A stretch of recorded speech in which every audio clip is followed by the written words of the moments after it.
Og så har jeg i forvejen gjort det, at jeg tørrer leret, knuser det, slimmer det op i vand og sigter det, og så får jeg sådan en dejlig støbemasse her, som er lige så tyk som en tynd yoghurt.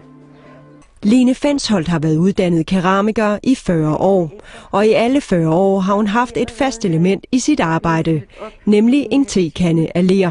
En hvilken som helst keramiker har en eller anden drøm om det ultimative, det er at lave en tekande, som er smuk og som er funktionsdygtig og skal så efterbearbejdes. Tekanden kom til verden i 1970. Lene Fensholt gik på Kunsthåndværkerskolen, der i dag hedder Danmarks Designskole. Det her, det er min 40 år gamle tegning, hvor man kan se, hvordan det hele startede. Den første, jeg lavede som model for det skulle blive til, den var selvfølgelig hånddrejet. Men så har jeg jo lavet den på sådan en måde, så det er en, der kan produceres, den kan støbes, og derfor kan den mangfoldiggøres.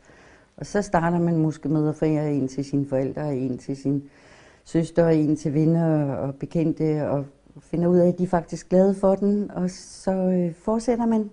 Og i en eller anden grund, så har den altså været en model, som både unge mennesker og ældre mennesker synes, at det var ligesom tekanden. Og så er den jo i sin form med sine blanke sider, inspirerer den jo til en eller anden form for dekoration, og den har været mange veje rundt med skyer, med regnvejr og med grafiske mønstre. Og så laver jeg den simpelthen også bare ensfarvet i sådan lidt mere stilrent. Så er den færdig her. Så skal der de 2 stykker ler på, som skal bære hanken til.